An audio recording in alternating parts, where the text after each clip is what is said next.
Our first panel discussion for the 2018 Global Force Symposium and Exhibition is Improving Long-Range Precision Fires in the Joint Fight. We're very honored to have as the senior mentor, not just for the panel, but for this effort, General Bob Brown, Commander of U.S. Army Pacific. And the panel will be moderated by Lieutenant General retired Dave Halverson, Chairman and CEO of Cyprus International. General Halverson, off to you, sir. Thanks, sir. Well, first of all, we know people will come on in just because they've had to take a big break, but we did stay in the Holiday Inn Express last night, so we're the smartest things that go on here. First of all, we really want to welcome you to the Long Range Precision Fires panel. As you heard the Undersecretary and the Secretary of the Army and discuss kind of the CFTs and what this was, and obviously with long range precision fires is really going to be an important one that we get after. And this is really because, you know, as everyone knows, when you look from a threat perspective, it is like General Allen used to say, you're outgunned, outdistances, and outcapacity. How are you going to close that? How are you going to close it, and what are you going to do? So we are very blessed to be the first panel in the discussions of what this cross-functional team and this folks of experts are here. We are blessed to have a great panel, and I'll just tell you, my first is a dear friend of mine, General Bob Brown, the CG at the United States Army Pacific. He has had 12 years in the Pacific. I always wondered from my assignment officer, how do you get that done, sir? I mean, that's a pretty good deal. Get it wrong, Brown. Yeah, and the reality though is you heard the Secretary say each of these cross-functional teams have a senior mentor, and General Brown is that senior mentor for the long-range precision fires, but he's commanded at all levels. No one's more capable to be that mentor. From his early days at West Point, as a star basketball player and stuff under Coach K when he was there at West Point, but it really is what he's done on the battlefield and stuff. Being a battalion commander in 1st Cav, obviously we were battle buddies when he was the maneuver center of excellence and I was the fire center of excellence, the CG, a great battle buddy, CAC commander, I Corps commander, now a CG at USAPAC. We have Brigadier General Steve Maranian, the CFT lead, long-range precision fires, the FA commandant there at Fort Sill, tremendous artillerist with the background and the training, the education, and the broadening experiences that he is the right person at the right time to be leading this CFT. An expert artillerist, 19th BCD commander, the 4th Battalion, 319th Battalion commander, and took that to combat in Afghanistan. And at one time was my battery commander when I was battalion commander, so it's great for me to have a good dear friend and know our mustard seed is strong leading this effort. Dr. John Gordon, he's a senior policy analyst at RAND, fires expert, artillerist, and he has a lot to be able to tell us about what, from a historical perspective on where we stand now, where do we stand from a threat base, and look forward to the John Gordon really giving us a good overview. We have Barry Pike, who's the PO of Missiles and Space. Barry was a deputy when I was the CG, and so an expert, an acquisition expert that understands the full depth and breadth of how to bring this capability to there quicker and more reliable, and how the process is going to change. And then Mr. Mark Lum, who's the Dean of the Defense Acquisition School here in the Southern region. So we do have a great panel. We look forward to presenting it. So our rules are going to be each panel member is going to talk for about 10 minutes. And then we do want this dialogue, and just like General Ham said, a dialogue for questioning. And it's going to really be important to ask the questions, and we're going to spend the majority of time asking the questions and getting down to the heat of it. So please fill out cards if you have any questions, what you all want to do. Look forward to our having a great discussions, and I'll just turn it over to General Brown right now to kick it off. Sir? Thanks, Halvey. Really appreciate you keeping us in line here. And congratulations to everybody out there for the folks that stayed. We really appreciate it, supporting this first panel. I know sometimes you lose everybody after the exciting opening remarks, but this should be a great panel. We've got some real superstars, no doubt about it. I'm very honored to serve as the senior mentor, and as I thought about that, I said, geez, that means I'm just getting really old. And no offense, General Ham, I know you've been a senior mentor before, but it's kind of interesting. You don't think of yourself as senior until you look in the mirror, and then you go, wow, I'm definitely getting old. But what a privilege, and conversations that prior to this change of this cross-functional team, as a commander out in the Pacific, I wouldn't have even been involved in the conversations. I would have probably seen the early prototypes of long-range precision fires, but had no minimal to no input. This is a great process, and it's going to make a huge difference. You know, and definitely as a commander out in the Pacific, we face this challenge. Simply put, you know, our enemies have outgunned us in many ways, and our competitors, and that includes, you know, as you look, North Korea certainly with what they've invested in, but then obviously China, and then obviously it applies Russia as well. So we're recovering from what Secretary Mattis calls a strategic atrophy.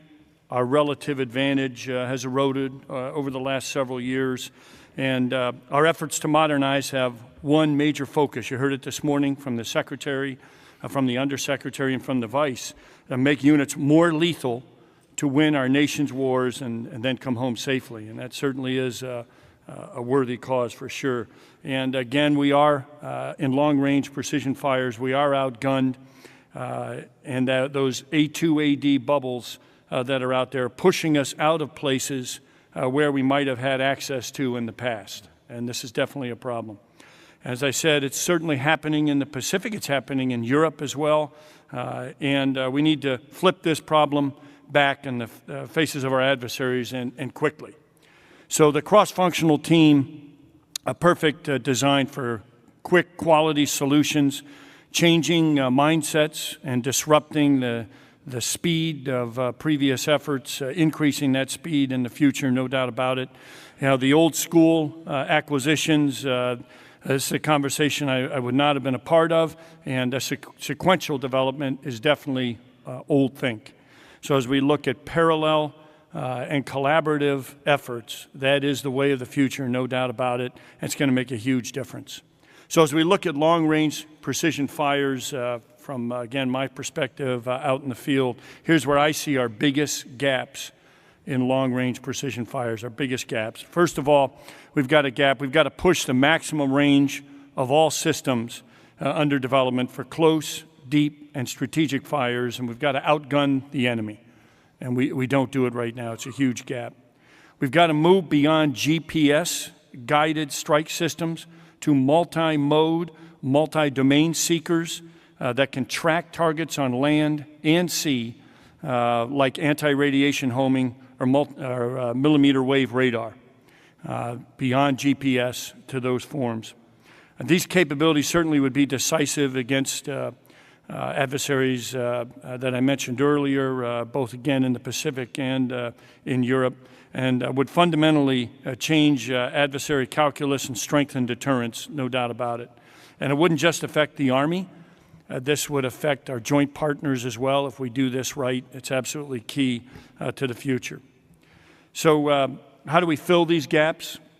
And as we look at it, simply stated, you know, we need cannons that fire as far as rockets today. We need rockets that fire as far as today's missiles. And we need missiles out to 499 kilometers and beyond. And I realize there's INF treaty obligations beyond that, but we need to push beyond that. So again, cannons as far as rockets today, rockets as far as today's missiles, and missiles out to 499 and beyond. We must leverage commercial innovation, cutting-edge science and technology and prototyping, and warfighter feedback is extremely important. And that will get us the fires we need to fill the gaps, again, in a multi-mode, multi-domain weapon systems that outrange the enemy. We have to couple these systems with sensors from any service that see farther than the shooters. Sensors that see farther than the shooters. We need a joint integrated sensor-to-shooter kill web, an integrated kill web, a network of systems that no matter the service or agency can connect the sensors that find a target, fix its location with any fire system appropriate to finishing it so that the communications and authorities between them is seamless. We do not have that now. This is what we need. Methods to layer non-lethal effects as well to make our kinetic effects that much more effective. And these weapon systems get us beyond parity, but merely outgunning the enemy will not get us the relative advantage we're seeking. We need to get to dominance and deterrence through improved capabilities, increased capacity, and revised warfighting doctrine. An individual weapon system has to talk to and be layered with other weapon systems, systems above, below, alongside it, and across services again. If our sensors and shooters are all networked, we can more easily mitigate the vulnerabilities of each service and work together as a joint interoperable force, and we can be less predictable and much less linear than we are today. So we need to accelerate development and adjustment of policies to employ EW, cyber, and space. Non-kinetics, again, are key to setting the conditions for kinetics and many other areas, combining them. It's not either or, it's combined. We need new joint concepts of operation and schemes of maneuver to mass joint kinetic and non-kinetic effects and create multiple dilemmas in multiple domains. And all services have their own capabilities and stovepipes, and we need to move beyond that towards fully integrated joint schemes of maneuver, sequence in time and space to be more decisive with net effects. So we're clearly the most joint force in the world already today, but it's not enough. We've got to really move towards going from interdependence in the joint world to joint integration. That's got to be our goal to be effective. And I'll use an analogy. Admiral Harris, a few years ago, actually at an AUSA land pack symposium, he challenged us to kill the archer. Don't just deal with all the arrows coming in, but kill the archer.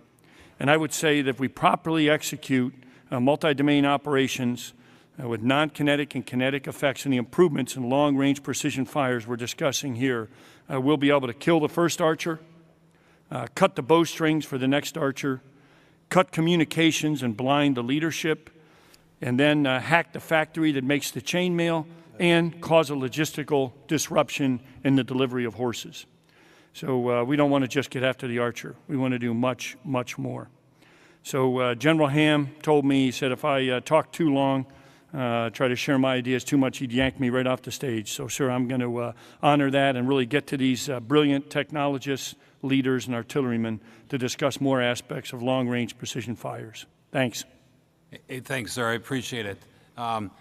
John, why don't you get your slides, okay? Okay, thank you, sir. John Gordon from the Maranian Corporation, former artillery officer myself. And in the time I've got available, I'm going to highlight some key points from a study we did for the Field Artillery School last year that's now pending release by Army Public Affairs.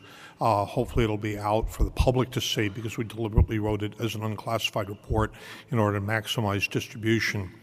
And as the Secretary of the Army mentioned this morning, the Army is reorienting, and the other services also are reorienting in the direction of conventional combat, after about a decade and a half of low-intensity / counterinsurgency operations. And, the many branches of the Army are doing the same thing. Of course, it's extremely important that our fires capabilities be increased because this reorientation for conventional combat is really with major competitors in mind. In the study that we did for Fort Sill last year, we looked at a number of different types of opponents like the North Koreans, the Iranians, but in particular, we focused on a really high-end opponent, really dangerous opponent like the Russians. So to highlight some of the challenges we identified, the gentleman who will be in the panel with me will have, be explaining the kind of things that we have done or they are in the process of doing to mitigate a lot of these challenges. So First thing I'd point out, the good news is that, that as was the case during the Cold War, this is a low probability event that we'll ever have to fight the Russian army in Europe, but it's not, there's always a possibility this could occur. So as was the case during the Cold War, you have to study the threat, you have to study the challenges that you would face, and, take appropriate action in terms of doctrine, training, material, everything else the Army needs to do to prepare for combat against an opponent of this quality. In the case of Europe, and again, I'm focusing on the Russians in the European theater now, in a short warning scenario, say 7 to 10 days warning, the Russians would have a very significant advantage in terms of numbers in all aspects of ground combat. I'll show you a chart in just a moment that focuses on the disparity in fires capability between the U.S. and the Russians in defense of the Baltic states. That would take, in the first week or two of a fight against the Russians. So initially, they would have a considerable numerical superiority.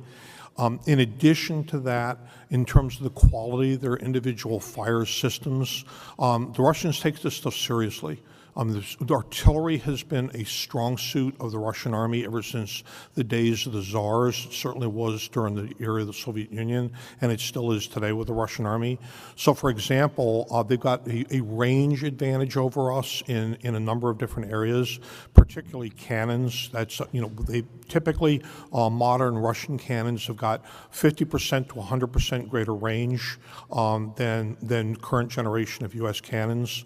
Rocket launchers, it's about even when you look at the most numerous Russian rocket launchers compared to MLRS, or even the very powerful 300 millimeter BM-30 Smerch, which is a real standout in all the analysis of the defense of the Baltics or the defense of Poland. Very, very powerful system, about the same range as guided MLRS, although the Russian systems tend to have a wider suite of warheads compared to American systems, and they also are available in much larger numbers, particularly in the initial stage of a conflict.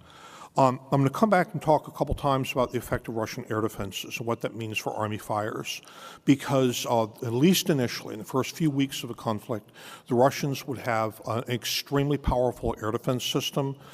That is going to degrade both Army and joint ISR. Between Russian air defenses, Russian EW capabilities, Russian cyber capabilities, all ISR assets in the American Joint Force and in NATO are going to be affected by that. They have the ability to shoot down UAVs. They have the ability to shoot down manned aircraft. In terms of the joint force, a lot of the systems that the Army has grown accustomed to receiving support from, things like J-STARS, things like Rivet Joint, given the range of these Russian SAMs, these things simply aren't going to be able to operate anywhere close to the battle space. So the Army and joint ISR picture is going to be degraded by these Russian capabilities. That degradation could last a period of weeks, if not longer. And again, focusing again on the air defense issue, because of the power and the range and the lethality of these Russian air defenses, it's going to make all forms of air support much more difficult, and the ground force is going to feel the effects of that. It's certainly going to put a greater premium on U.S. Army field artillery. It's going to put a greater premium on long-range fires to compensate for what will at least initially, be a significant degradation in the amount of air support, less joint ISR, less CAS, less interdiction, less offensive and defensive counter-air. So all that's going to have an effect on Army operations. And importantly, because of the quality of these Russian air defenses and the range of these Russian air defenses, they're going to be able to have a bubble over their own forces that is going to extend considerably over our forces. So probably for the first time since World War II, you would have U.S. Army ground forces in serious risk of air attack, overflown by enemy UAS, attacked by enemy helicopters, attacked by enemy fixed wing. Very different situation that the Army's been operating in for decades past now. It really goes all the way back to World War II to have an equivalent situation. A lot of the targets that are of considerable interest to the joint force, like Russian air defenses, which so severely constrain our air operations, require great range from Army systems.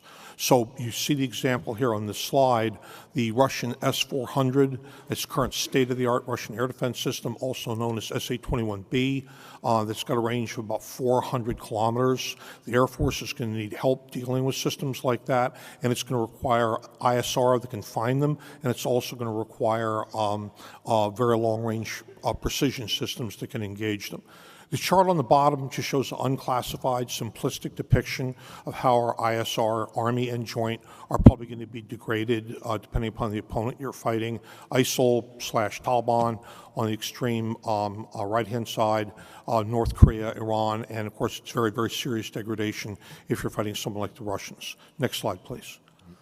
You can't see the writing on this, I apologize, but you can hopefully see the colors. This is like the amount of artillery the U.S. Army today, currently in 2017, 2018, on a short warning scenario, like 7 to 10 days warning, the number of cannon systems on the left-hand side, the number of rocket launchers on the right-hand side that the U.S. Army could bring to bear in Eastern Europe compared to the number of cannons and rocket launchers the Russians could bring to bear, and it's a dreadful mismatch right now. It's probably the Russians will probably outnumber our fire systems by about 5 or 6 to 1, at least in the initial stages of the conflict. Next slide, please. So recommendations that came out of this report, and I think you're going to see it's going to complement a lot of what the other gentlemen on the panel are going to be saying. We made quite a number of recommendations. These are the ones that I think that are most important, especially for an audience like this and this forum. The two branches took disproportionate force structure cuts during the 15 years of counterinsurgency, the air defense branch and the field artillery. And now when you're talking about fighting an opponent like the Russians, because of the reduction in the amount of air support the U.S. Army will get, it's the need to increase the artillery force structure is significant. It's real, as well as replacing SHORAD and resurrecting a lot of capabilities that would protect U.S. formations against Russian air attacks. So both those two branches disproportionately cut. They need more. Both of them need more force structure. Ensuring, given the ranges the Army's going to have to be providing fires on, providing an adequate replacement to ATACMS sooner, not later. That's the LRPF program that the others on the panel are going to be describing is going to be very, very important. And just one thing I'd note about that is, given these Russian air defenses that I continue to mention, having a missile that can deal or is going to be able to function in the kind of air defense environment the Russians are going to create for us is also going to be very, very important in addition to long range and a variety of warhead types. Cannons, the focus here is mostly long-range fires. There's potential to get some pretty long-range fires out of cannons. Already mentioned how today U.S. cannons are significantly outranged by the Russians. So we think the IRCA program and other things are going to increase the range of existing cannon systems, as well as fielding something like IRCA will be very important for the artillery. Finally, the research really showed the need to get access to joint ISR. Because a lot of these Russian targets would be at considerable ranges, considerable distance from U.S. forces, a lot of the sensors that are going to be able to find them, if the sensors are going to be survivable at all. I've already talked about that challenge. But it's going to be really important for the Army to get quick, timely access to the kind of sensor data that platforms of the Joint Force are going to be generating. They're going to be able to see deeper into the battle space than the Army will, and hopefully the Army will have weapons to go out there to those ranges. So there's going to be a lot of interdependency between joint ISR and Army long-range fires. And the particular example that I put up here is the F-35. Because of the threat, the air defense threat that I've mentioned several times now, the Air Force and Navy and Marine Corps are counting on using the F-35 as a really important ISR platform. So having the Army giving the Army the ability to utilize very, very quickly, at least appropriate, and they don't need everything that F-35 is going to generate, but appropriate sensor data from the F-35 be extremely important. Thanks, John. I appreciate that. Steve. Could we go to the next slide, please? And one more, please. Sir, thank you for the opportunity, and it's a pleasure to be here and be able to talk about long-range precision fires. What I will say up front is that the Army has got to modernize our surface-to-surface fires capabilities at echelon to guarantee that we have clear overmatch in the close fight, in the deep fight, and in the strategic fight. If we are unable to do that, we will not be able to do for the joint force what it is that surface-to-surface fires do, which are to open those windows of opportunities to enable our joint and Army aviation forces to exploit deep. We won't be able to support the maneuver commander in the close fight, And so it's absolutely essential that we increase our range, our lethality, and our volume of fire at echelon as we go forward.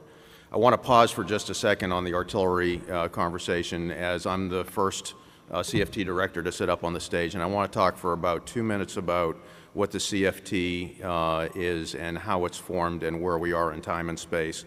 So coming out of the AUSA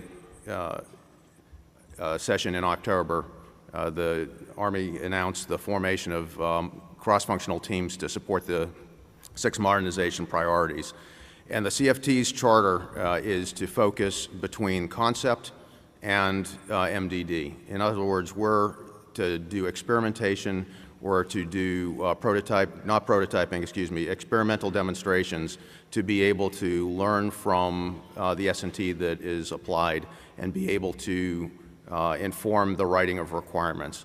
That is the sweet spot for where the CFT pilots are operating right now. And to do that, we have matrixed in from around the Army warfighters from FORSCOM, program managers, acquisition logisticians, trade-off capabilities developers, folks from the Army staff from the G8 and G3, contractors, testers from ATEC, and of course our science and technology folks from RDECOM play a huge role. Being able to pull all of those folks together under the direction of a leader in the Army and focus our energies on being able to write requirements and do that experimentation so that we're analyzing not just one aspect of the problem, but all aspects, has been paramount to our ability to try to go fast, which has become a lost art in our acquisition process. So to that end, we're pulling the team together in various different venues and looking at how do we write requirements? How do we write the test plan for what it is that we need? How much money are we applying? General Perkins, early on in the process, in talking with our leadership at the EFCO, challenged us to look at how much money was applied to a program, how much the requirements played in, how the testing played in. And as you look at the interrelationship of the variables, it enabled the members of our team, the program manager, to accelerate a program of record from what we thought was going to be a 28 delivery back to a late 22, early 23 for what we're now calling the Precision Strike Missile. So I'll talk about that here in a minute. That's just a little bit on the CFTs, and as we go forward, this process will in and of itself hone itself, and we will get better as we go. We are also prototypes. So for long-range precision fires, the chart in front of you shows a number of different efforts, and it talks about the echelons from close to deep to strategic. I want to start at the bottom of the chart with strategic, because when the Chief of Staff of the Army says long-range precision fires, what that means to him is a system that can deliver a bullet to strategic ranges. So there are a number of different ways that could be done. It could be done through hypervelocity. It could be done through electromagnetics. It could be done with a very large caliber cannon that's a powder gun. All of those efforts are things that our team is going to explore with the science and technology community, academia, and industry, and looking forward to some great sessions here out on the floor for the rest of the week to talk about what it is that we hope to achieve. But that, in and of itself, when the Chief says long-range precision fires, it's the delivery of a bullet to strategic ranges.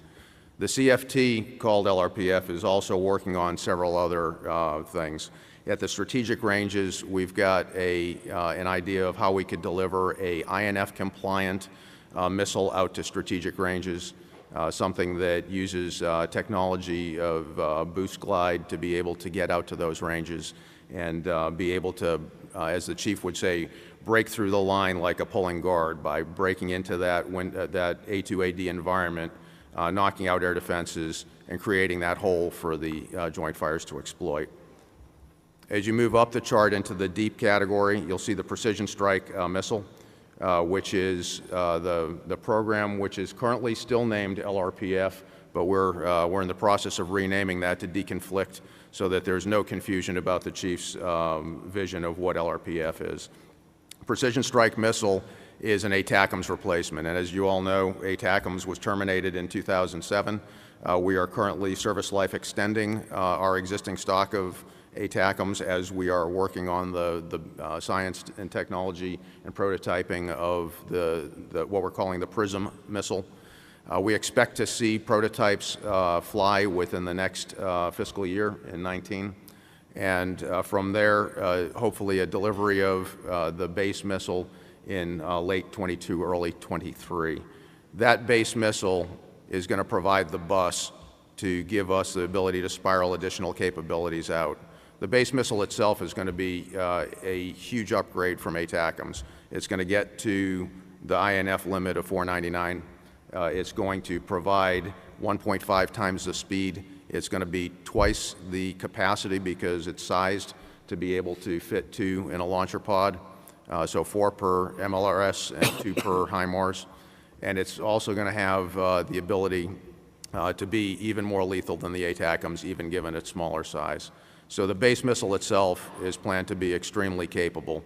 But when you add the ability to look at future spirals, which is what the CFT is working on, the S&T behind multi-domain moving targets, so the ability to hit a ship at sea, the ability to hit moving targets on the land domain, the ability to have submunitions that can attack heavy armored targets and have effects, the ability to deliver loitering ISR out to strategic ranges, and the ability to use sensors to hone in on targets. Those are all aspects of future spirals of this missile that the base precision strike missile will provide. And then finally, at the close end, up at the top of the chart, we're talking about a dramatic increase in the firepower that's organic to our BCTs. So within an armor BCT, we're currently fielded with the Paladin. The PIM just concluded its IOT&E up at Fort Riley this past week, performed very well. And we would envision very quickly the first element of IRCA, which is not just the delivery system, it's the powder, it's the projectiles, it's the auto-loader, it's the ability to improve our range, our lethality, and our volume of fire all. So the first capability we foresee is the upgraded rocket-assisted projectile in fiscal year 21, the XM1113. We imagine that's going to get us out to 40 kilometers with a modernized lethal weapon. In the 23 timeframe, the inclusion and the incorporation of 58 caliber tubes, improved breech, improved mount to be able to provide the basis from which we can get out to a 70-kilometer range, and the incorporation of an autoloader to improve our 4 rounds initial mission a minute and 1 round a minute after that sustained rate to a 6 to 10 round a minute sustained rate of fire. That will be the basis of achieving our overmatch against any adversary in any theater. But to really get to sustained overmatch over time, we're not going to stop there, and that's where this effort ties to the strategic effort as well, because we've got to get to the ability to extend that range either through a railgun, electromagnetics, through hypervelocity, or through larger caliber powder gun to get out to those strategic ranges. So I'm a little bit over time, so I'll pause there and I'll save any additional comments for the Q&A period. And hey, thanks, Steve. Barry? Yes, sir. Thank you, General Ham. Thanks to AUSA for bringing this great venue to Huntsville and the opportunity to participate in this panel with these experts. So we've heard a lot about the case for delivering these capabilities at the speed of relevance, and it's a very compelling case, especially as we move into the future outside just counterinsurgency operations. So the question on everybody's mind really is, how are we going to be able to deliver this increased pace? How are we going to be able to deliver these capabilities much faster than we have been before? So I'll talk about just 3 different aspects that really crossed my mind at the very beginning on how we really get after speeding up the process. So those 3 key aspects at the beginning are teaming. I'll talk a little bit about some tools, and then training. Dr. Lum will pick up where I leave off, especially on some of the training aspects. And we've already heard quite a lot of bit this morning about teaming.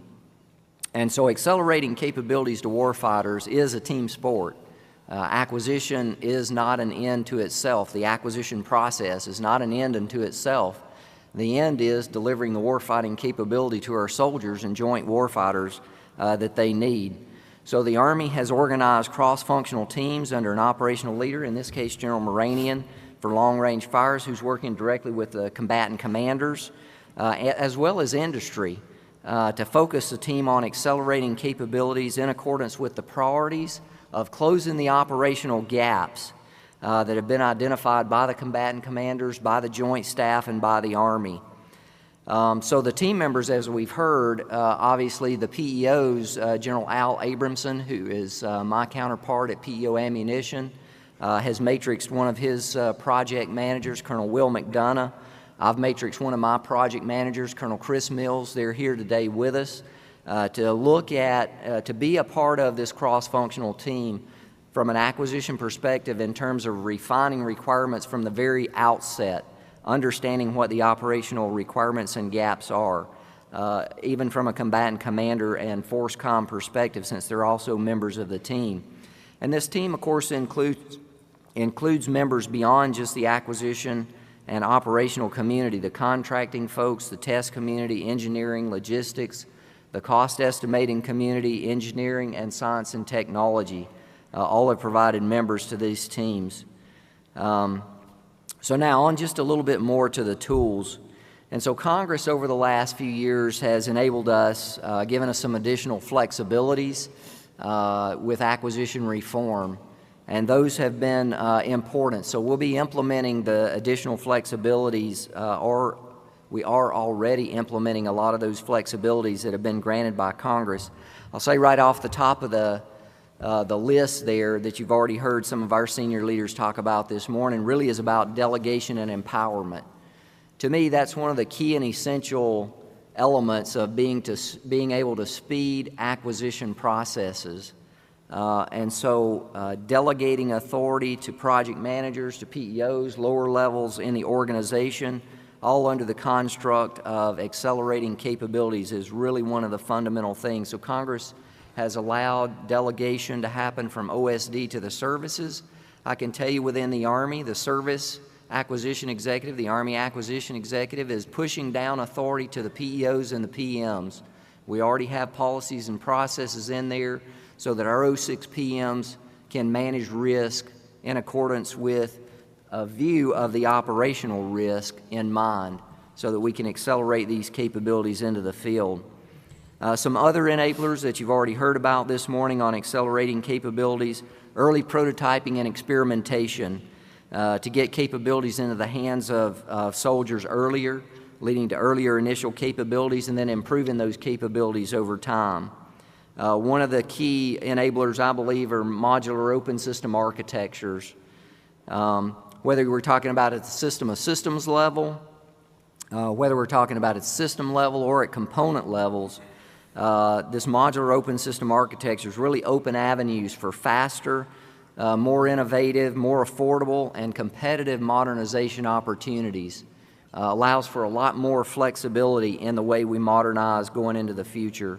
And then finally, under some of the tools, the last one that I'd pointed out, although there are many others that we're leveraging, smart contracting.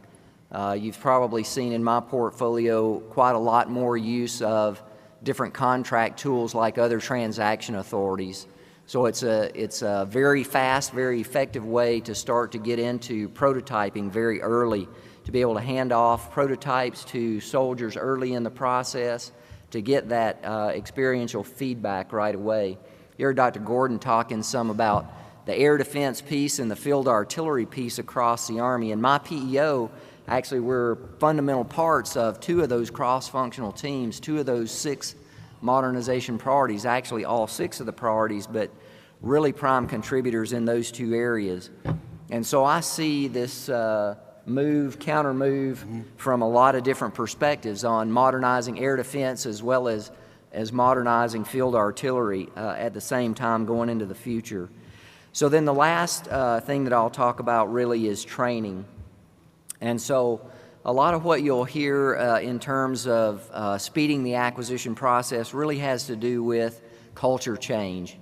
And so that starts at the grassroots, the ground level, for us to grow a generation of folks who understand how to manage risk, how to take risk, how to work with their peers, how to work with their operational counterparts to balance risk. You've heard already this morning to change our culture within acquisition to be more product and outcome focused, not process focused. We can't allow strict adherence to bureaucratic processes to win over delivering the needed outcomes. So obviously some of our more senior, more seasoned acquisition experts, we're getting involved in a lot of mentoring and tutoring training on how to, what is the right level of risk to be able to accept at your level and to have cost, schedule, performance responsibility at our entry level civilian or military leaders. We have to reverse the risk-averse culture. Over the years, so much bureaucracy, so many laws, regulations, policies have been built up because something went wrong in acquisition. And so somebody said, well, we'll never let that happen again, so we'll create some law or some policy or rule or regulation to help us avoid that in the future. We have to bust through that and get down to managing our risks at the appropriate level. That also means there has to be a very defined culture of getting our metrics together, being able to measure when we're on track, when we're off track, to have transparency in those metrics as we delegate and empower our subordinates to manage at their level to deliver this capability sooner. We have to be able to hold ourselves accountable. So project managers, operational commanders, they're delegated by charter or order responsibility, authority, and accountability to execute their missions. And so to do that throughout the Army, we have to have a culture of metrics, measuring ourselves against the standards, going above and beyond the standards to deliver capability quicker. And so a part of that operational experimentation and prototyping early to be able to give capability to soldiers earlier is to allow soldiers the opportunity to provide feedback very early in the system's life cycle. While it's still just a concept, while it's still a prototype, to be able to obtain that feedback very early in the system's life cycle. And then finally, we'll let Dr. Lum talk some about enabling the workforce. But before I do that, I will just do an unabashed plug for those of you that once we get done with our panel, one of my lieutenant colonels, Lieutenant Colonel Dave Benjamin, is actually going to talk about what we've been doing to accelerate counter unmanned aerial vehicle systems capability into the force. So he's going to be at the Warriors Corner. We actually have outside. Don't forget to visit some of the outside displays, some of our new mounted capabilities for counter UAS. I'll just tell you, like we did with counter rocket artillery and mortar, we have delivered capabilities within days and weeks, not months and years. And so if you want to go hear really truly how an acquisition leader at a product manager level has done that and been successful at it, go hear him speak at the Warriors Corner. Go see the products he's developing and fielding real time. So with that, I'll pause here and turn it over to Mark Lum. Thank you, Barry. Thank you, General Halverson, for allowing me to participate. I'm Mark Lum, and Barry, thank you for that honorary PhD. I didn't stay at a Holiday Inn Express last night, but you look like a doctor. I look like apparently I look like a PhD. I'm from the Defense Acquisition University. We're part of OSD, and we're here to help, truthfully.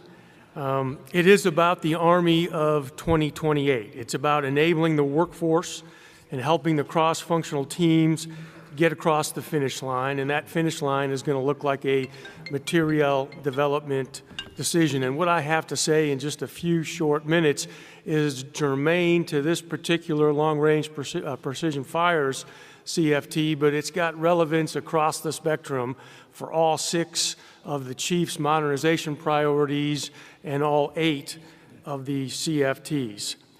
The National Defense Strategy calls out a trained and ready workforce as a key component of the national defense enterprise.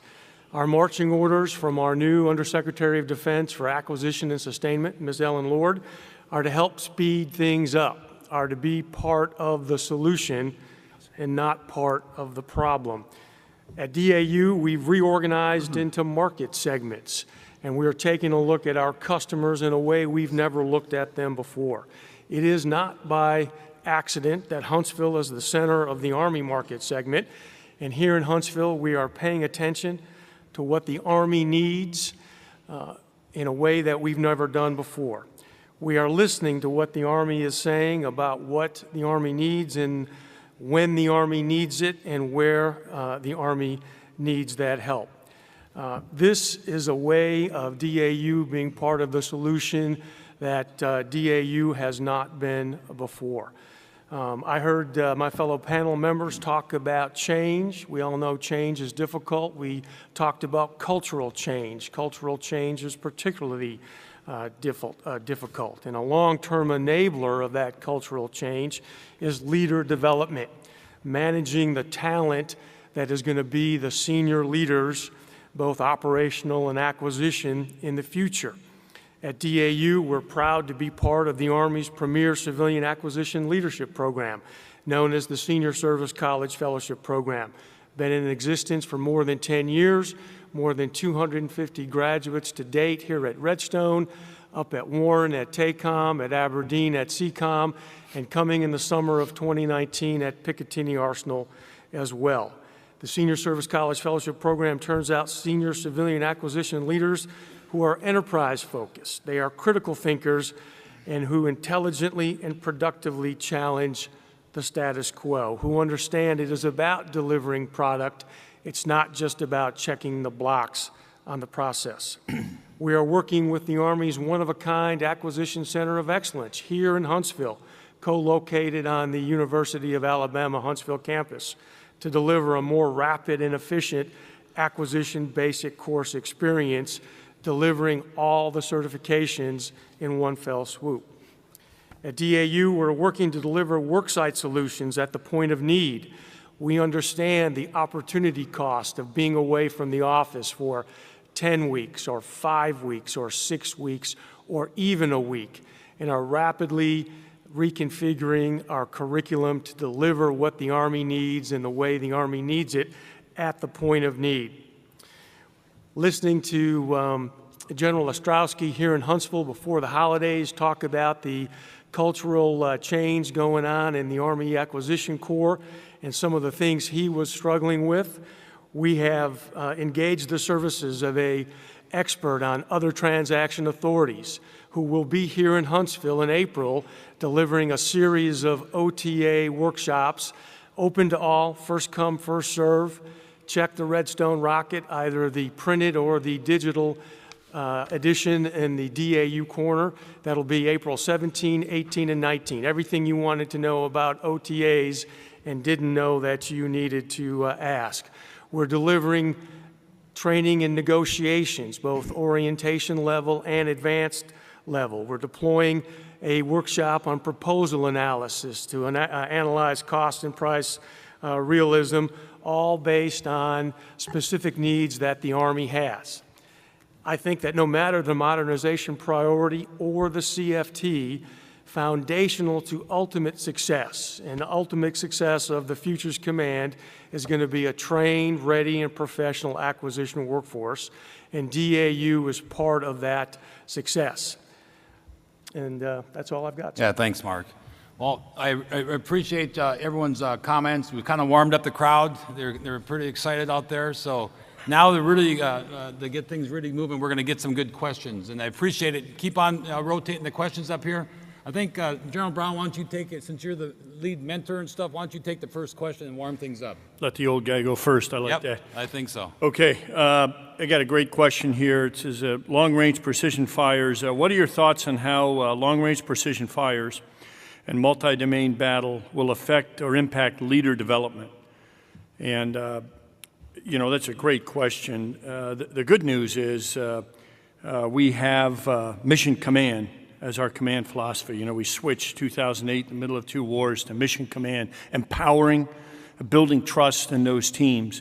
You certainly cannot do a multi-domain battle, multi-domain operations, and these long-range precision fires we're talking about would be impossible without leaders that are empowered. And it's one of the advantages we have. Our people are our advantage, and our adversaries, you know, we've been talking a lot about how they outgun us, but one thing they don't, our people are the advantage and can take care of this empowerment and the ability, the quality and level that we have. And again, that philosophy of mission command. So we're going to have to take leader development to a new level.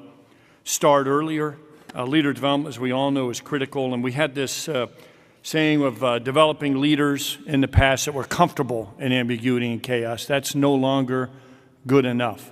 It's leaders that thrive in ambiguity and chaos. And that is a different way to educate, train, and a different investment in leader development. Leaders that thrive, really trusted, teams of trusted professionals that thrive in ambiguity and chaos. And so I know there's a lot of efforts being done in TRADOC, a lot of efforts being done out there in the operational force, and a lot of great programs. But we're going to have to really continue to emphasize that and get after leader development that can develop those leaders who can use this, because you've got to be empowered in these type operations. They're complex, and you're not going to be able to go all the way up the chain, get an answer, and all the way back. The enemy's going to be long ways away, and the opportunity's lost.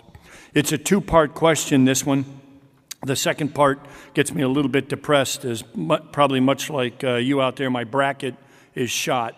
And so with March Madness going on, it says, what happened to Duke last night, is the second part of the question. And it's very simple. They lacked long-range precision fires. That's an easy one, not to mention their defense. But I would, if you're out there, isn't it great to see Loyola? They've got long-range precision fires, and Sister Jean, and you know, it's just fantastic that she is. She's got 2 brackets, as I understand, and one bracket is where, as far as she thought Loyola would go, it stops at the Sweet 16, and then there's her prayer bracket that has them winning the championship. So the prayer bracket seems to be taking the lead right now, and they've got those long-range precision fires. Well, thanks, sir. I knew you'd draw it back to basketball, and then the Vice put it on the hockey display earlier. General Maranian, another question. Joint sensor shooter integration is pivotal in improving joint integration and interoperability amongst our partnered allies. How do you integrate the sensor portion of long-range precision fires with both joint and allied partners? Sir, that's a great question. So it's fires are an end-to-end process, from the acquisition of target to how do we communicate that target back to the folks that are going to calculate data, whether that's a system or a node, how we deliver that fire, and then how do we assess the results of what we've done. So the sensor link, can we go forward about 5 slides, please, to the whole portfolio chart? Keep going. One more. Yeah, so if you look at the top band here, you know, there is a joint architecture of sensors that we rely on in the current environment. We're going to have to become much more sophisticated, because when we fight the next fight, it's going to be in a denied, degraded, or disrupted space operating environment. So we've got to build in some resilience, some redundancy, some mechanisms to make sure that we are able to sense targets, we're able to communicate those targets back. So, you know, from my view, if Facebook can look at a picture of a friend of mine and say, hey, do you want to tag John Smith? Then why can't a F-35 flying sense a 2S-35 on the battlefield and use that same kind of intelligence to route back through an open architecture network back to a firing node saying, this is a 2S-35, it's on the high priority or high payoff target list, and generate a fire mission? I mean, that's the type of sophistication that we've got to get to as far as our ability to sense and use modern technology to get that sensor-shooter linkage done well. So the joint aspect is key. Likewise, there's a joint aspect in delivery, because everything that we have in the field right now and everything the Marines have in the field have commonality. And so as we look at the land forces of our department, we've got to make sure that we're nested with them. And to that end, I've got a enabling team member within the CFT from the Marine Artillery School. And then as we look at multinational, I know some of the CFTs have already incorporated some multinational partners. We've made the groundwork to begin that as well. I think long-term, particularly as you look at sensors, as we increase the range of what we're able to do at echelon, whether it be cannons, whether it be rockets, whether it be missiles, the sensors are going to be able to reach back to a capability that's at a much greater depth. And so our multinational, whether they be allies or partners, the ability to integrate them into that joint network. And so I'm talking about network, and I know General Gallagher is probably sitting in the back taking notes on what I'm saying here, but you know, all of the CFTs are working very closely together. I'm taking this in a little different direction, but I think it's important to say that the horizontal integration that we are doing and we're going to continue to do as we go forward is absolutely essential. There is no CFT that does not touch what long-range precision fires does. General Gervais is sitting in the front row here, or near the front row, and she's, you know, the synthetic training environment. We've got to be able to find sophisticated ways to show how we can train in any environment, live, virtual, or constructive, the ability to deliver fires at those ranges. The network has got to transport. Air defense is the other side of a coin. Future vertical lift is a sensor for us on the battlefield. Next generation combat vehicle could provide a platform on which we would put our extended range cannon of the future. So just to add on to this question, I think that not just the network and the sensors integrated with our long-range fires, but all of the aspects of how we'll fight as an Army and a joint force and as a multinational force all have to weave together and be horizontally integrated. Like Steve, like you said, I think it's really important because if you can't talk, you can't shoot, right? Sure. And you can't employ the capability. So even the crossing between the CFTs is going to be important.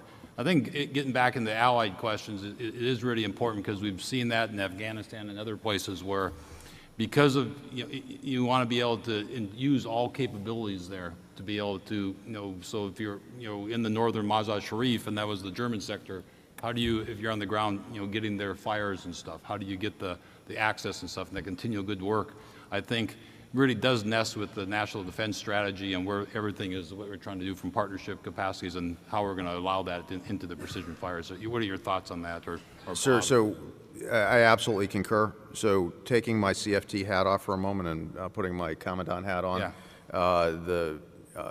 In the Europe theater, there was just in this past several weeks a fantastic exercise, Dynamic Front 18, Good. in which we demonstrated the ability to use the AUSA protocol and group of our allies and partners to interrelate our fire control systems. So General Schaffner was over there from the FCO. We had a large contingent over helping USAR, but members from more than a dozen nations participating. The ability to take observers from one country, use a network to route fire commands and firing data through a fire direction center, 2 guns, coordinated with attack aviation, all different countries, all talking to one another using this protocol. Now, it's not a panacea. It is a capability that is at various different stages with different allies, Okay.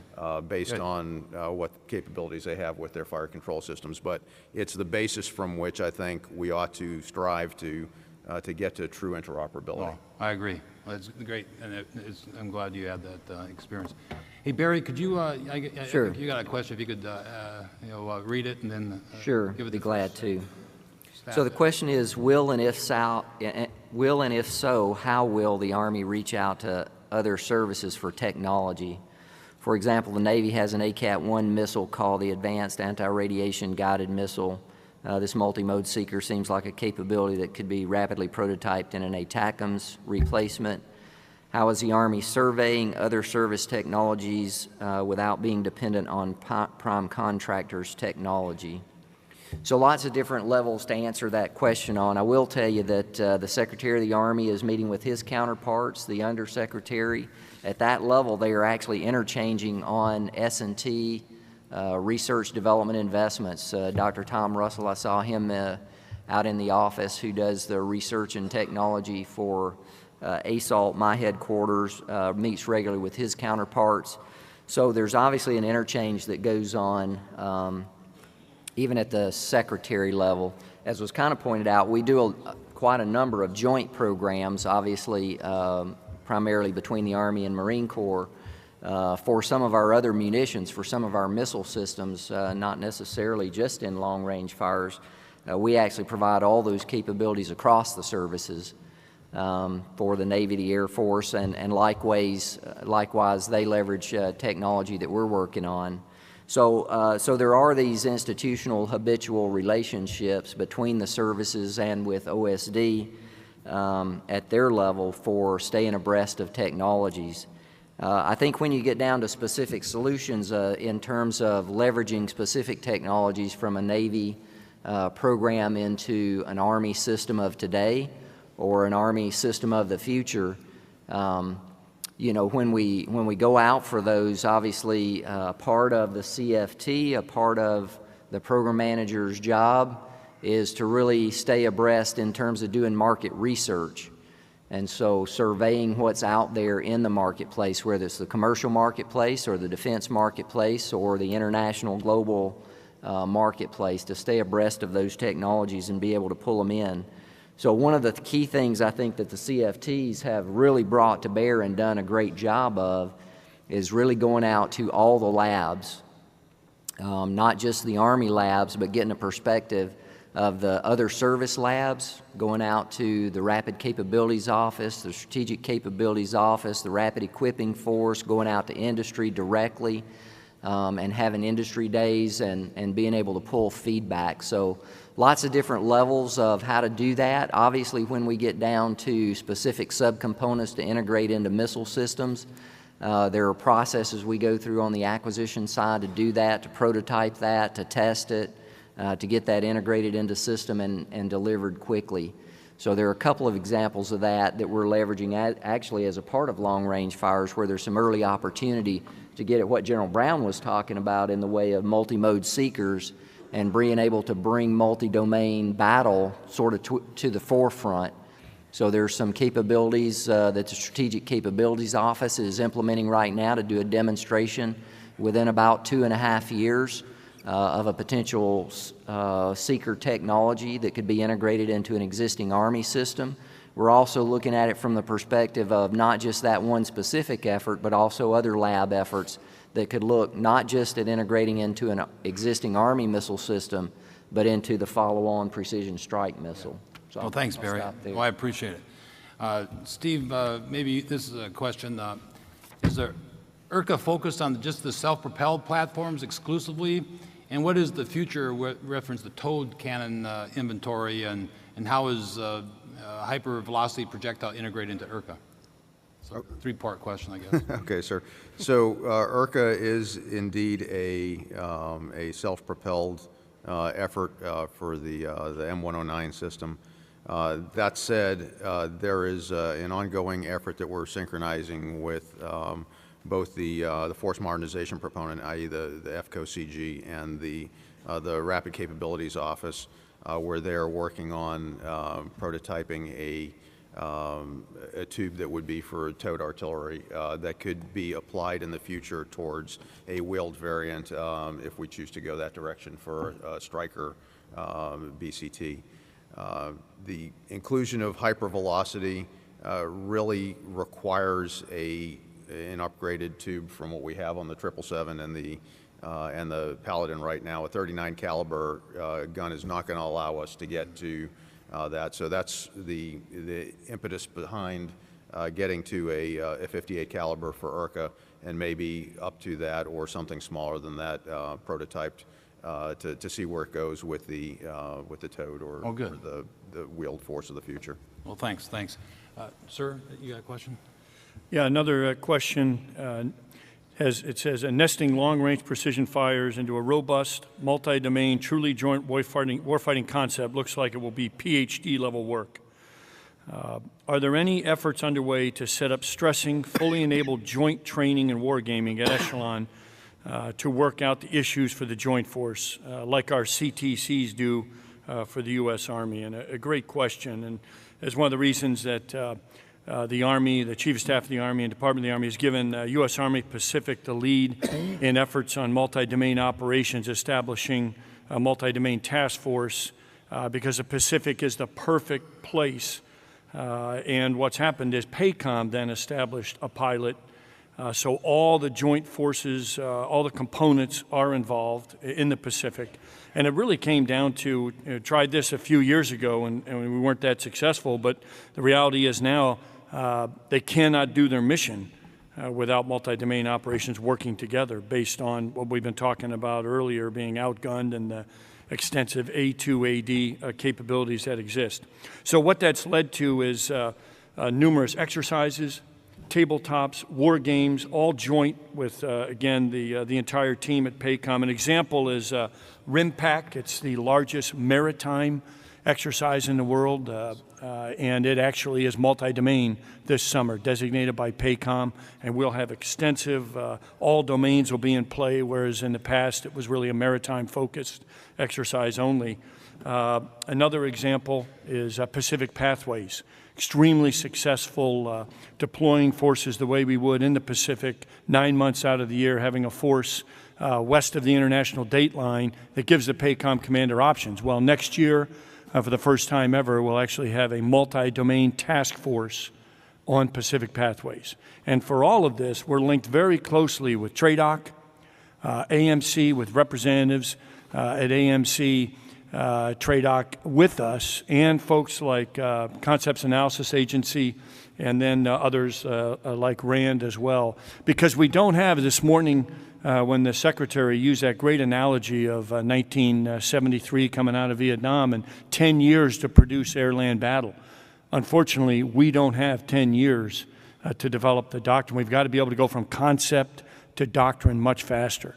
And so linking in TRADOC, linking in AMC and the key players in the joint world as well will help us get there much, much faster. And a final example in this is we recently, one of these was a South China Sea scenario with all the components involved. And it was totally different how we had handled a South China Sea scenario before. And not to go through the whole thing, but the Reader's Digest version, I would use the analogy initially. South China Sea scenario was like little kids in a soccer game that all go around the ball, and they're all huddled around the ball. And after we looked at multi-domain operations and capabilities, we realized that no, now we would spread out and have plays, and we would have individuals in different regions putting pressure on the potential enemy, and it was a much better solution, multi-domain complementing each other and providing tremendous capability in that type scenario. So yes, we are working for it. It's as close as we can get to a joint CTC at this point, I would say, and so thanks for that great question.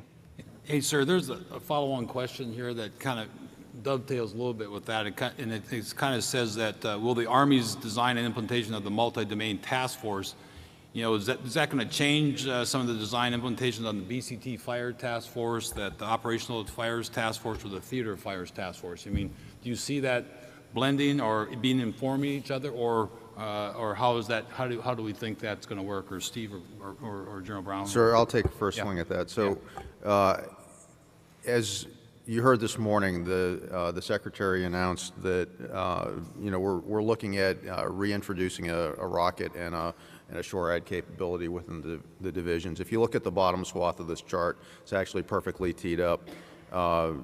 What has been missing in our fires force for a long time has been the C2 at Echelon.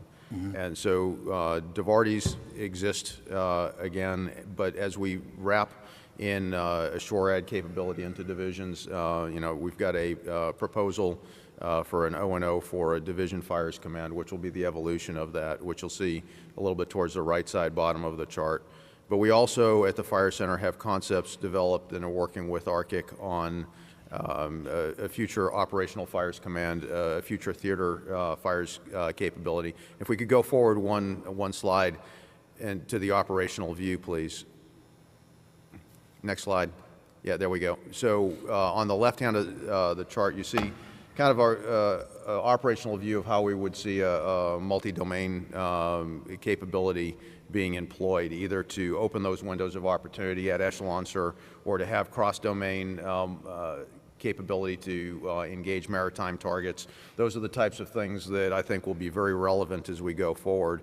And so our experimentation, and as General Brown just spoke to, of the multi-domain task force and the great work that 17th FA Brigade's been doing with I-Corps in the Pacific to help us refine our thought process on that, will absolutely inform how we go forward, and whether or not that has .mil-PF implications down at the lowest tactical levels. I think it's probably a higher level above the division force. Good. And I would just, well said, Steve, and just to add on, what we found early on in experimentation and exercises is we developed a robust, we call it the IQs cell. It's Intel, Cyber, Electronic Warfare, and Space, and that has had the most significant impact, and it's individuals more senior and empowered within that multi-domain, and that's been the most significant impact to add to that. So yes, I see those task forces changing, and that's one example. So lethal and non-lethal exactly. Effects that you want. Okay. Exactly. Well, that's great. Yeah, Barry, I think you have one, right? Sure. So the question is, modular open system architectures have been around for 30 years. Can you note 2 artillery, mortar, or missile programs this is actually worked on? So it's probably not as elegant as what we're pursuing now, but I can tell you almost every missile system we have has substituted sort of in a plug-and-play manner, if you want to think of it that way. In Hellfire, we swap out warheads on a regular basis. Guidance systems, we're in the process of swapping out rocket motors from one that is not as insensitive as we'd like it to be to an insensitive munition rocket motor, so that is in process. Guided MLRS and ATACMs, obviously lots of different payload kind of opportunities there that we've changed from essentially cluster munition type warheads in the past to unitary or other type warheads and payloads. The PAC-3 missile segment enhancement, obviously a generation beyond just our basic PAC-3 missile, where we substituted a different rocket motor, one that takes us farther out and higher up to defend against evolving threat. And I would say in the labs, AMARDEC has been working on modular missile technology that is more by design, taking this thought process of a common bus, if you want to think of it that way, in terms of the architecture of the missile, to allow standardization of interfaces for the major components of a missile. Essentially the same thing that we're working on for the Integrated Air and Missile Defense Battle Command System. So when you start to talk about integrated networked webs or capabilities of sensors and shooters that are agnostic, certainly that's what we moved out on with IBCS capability, where you're able at the component of an air defense system able to plug and play either at the sensor level, the weapons level, the launcher level, even inside the IBCS software itself is modular, so that if you have a different track manager, some other kind of processor that you want to use in there, it's designed so that the interfaces are tightly controlled and known, and those can be provided out to industry for additional increased competitive opportunities, so that you have different folks looking at how to get in the game. This is one of the things actually to encourage small businesses. A lot more of the innovation that happens out in small businesses is when you move to these modular open system architectures. There's a lot more opportunity then to broaden the playing field when you can just hand an interface control document to anybody out in the industry, even commercial industry, and say, here's what it takes to work with this system. Well, good. Thanks, Barry. I really appreciate that. I got a question here. And now, this you heard that the under said, about the CFTs, and the process. And this kind of says, like, how do you manage it? And I was at CENTCOM, we try to deny that we could do, it's 26 hours in the day, not 24, you know what I mean? But this kind of ties into the human dimension aspect of it is, you understand that the CFTs are the additional duties, and how do you kind of, with all the CFT members, including the directors, also have permanent day jobs, right? You know, if so, you know, what's your viewpoint, or what's the difference? Are the CFTs essentially the fancy IPTs, or, you know, what's the different aspect of from that perspective as you bring this team together and with their diversity and their certain, you know, expertise?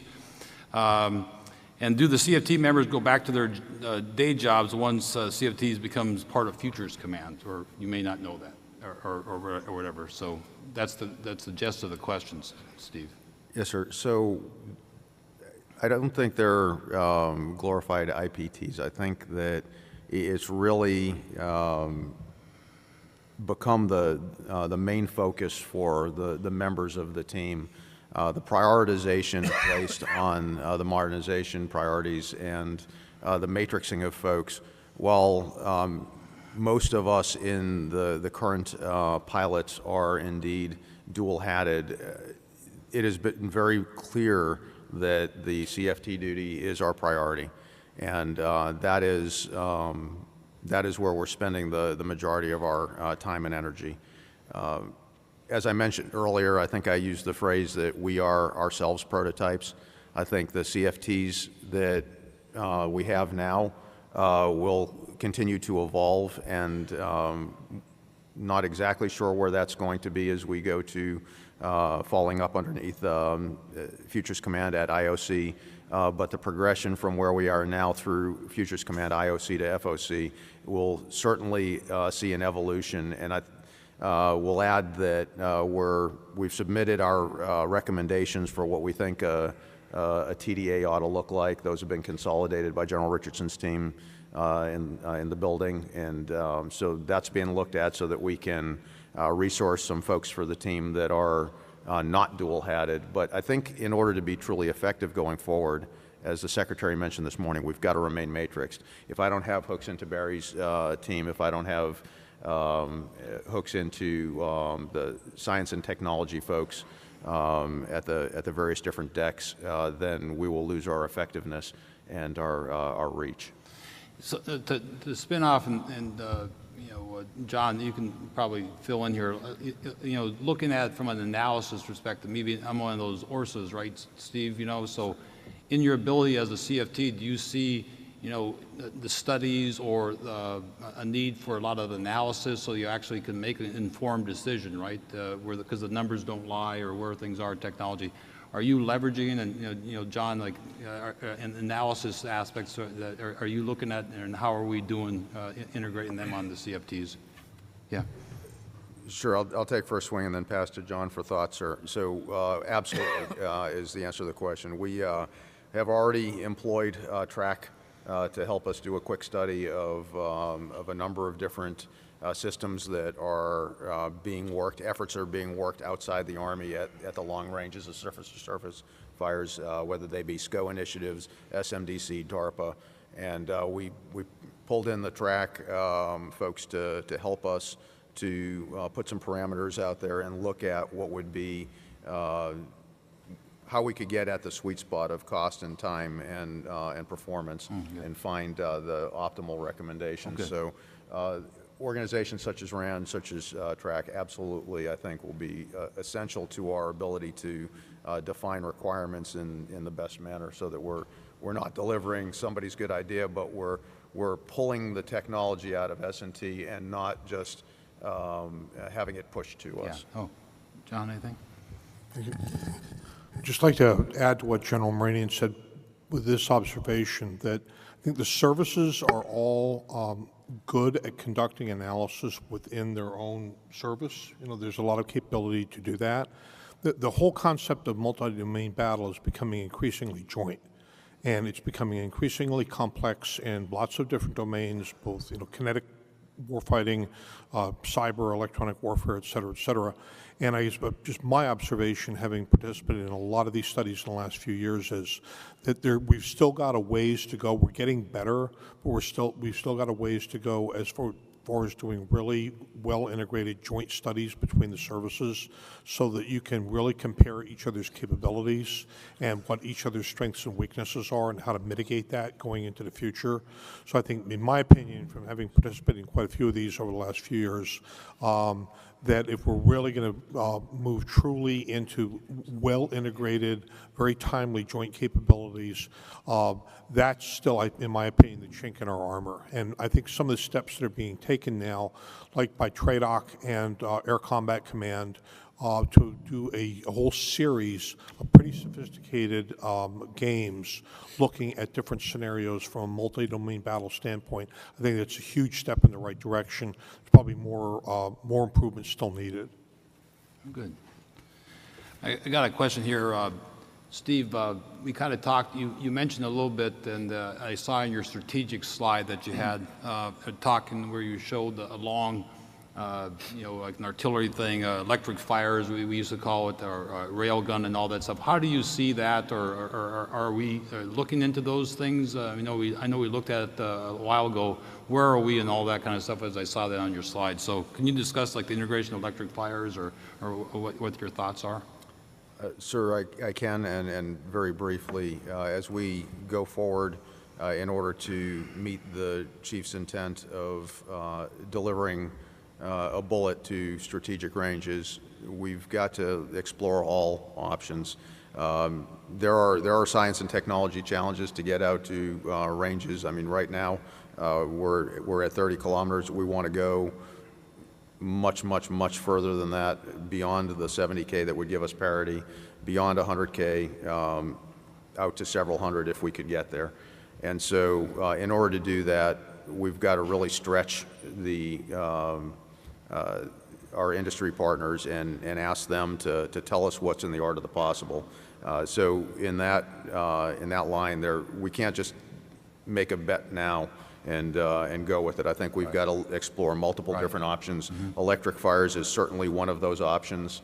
I think hypervelocity is certainly also an option, and as I mentioned earlier, a larger caliber powder gun to try to get to those strategic ranges. So it is something that we're going to look at very closely as we go forward, and I know Army leadership is very excited at the prospects of what that might bring to the fight.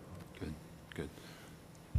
Hey, Mark, Lum, you kind of talked, and Barry kind of talked, how do you educate and change some of the culture as you educate your acquisition folks, and like you heard General Brown talk about mission command, and how do you empower? So for a while, if it'd been more focused on the time, schedule, cost, all that kind of stuff, get them down to accept that as authorities where they haven't had them before. How are you addressing that in the university, and are you giving them vignettes, and or you empower them, and how are you working reference to legal and all these other things that used to, the big B things that could really, do that? What's your viewpoints, and what do you have to change in your curriculum, or are you going to change anything in your curriculum as things adjust in the acquisition world? So I think there's a couple aspects to that answer. So cultural change is hard. We heard comments this morning about how it starts from the bottom. It also starts from the top. Ms. Lord, the new Undersecretary for Acquisition and Sustainment, is on record as saying that the heads cannot be delivered on silver platters when leaders trying to do the right thing in the right measure fall short.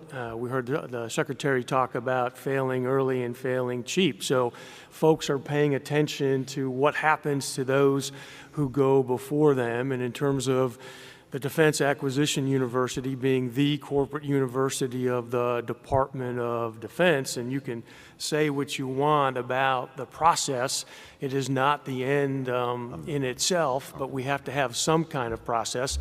But it's only a means to enable capability to the warfight, and it is not telling the Army what to think. We may have been guilty of that in years past. We certainly are not guilty of that now. It's equipping leaders to think and to think critically, and teaching them how to think in all manner across all domains, no matter what the modernization priority. And we're taking a hard look at the curriculum in terms of what each of the components need, and not just delivering a very unappetizing pablum across all of the components, but figuring out how each of the components in general, and the Army in particular, wants their curriculum seasoned so that we're delivering to the Army what the Army wants in terms of helping the Army change its culture and providing the training to those folks across the 12 or 14 different career fields amongst, I think it's somewhere north of 30,000 Army acquisition professionals. That's civilian and uniformed as well. So it's taking a lot of change on the Army's part, but it's also taking a lot of change on OSD's part as well, with the breakup of AT&L into A&S and R&E. There's a lot of change on the horizon, and there's much more to come. Good. Well, thanks, Mark. Sir, I think you got another question. Yeah, another good question. Says, are you interested in joint Army, Marine Corps, and Navy experimentation to demonstrate integration of the F-35 Bravo with land combat operations? And if interested, what demand signal will United States Pacific Command send? And PACOM has already sent that demand signal in a pilot, again, a multi-domain operations that's ongoing right now.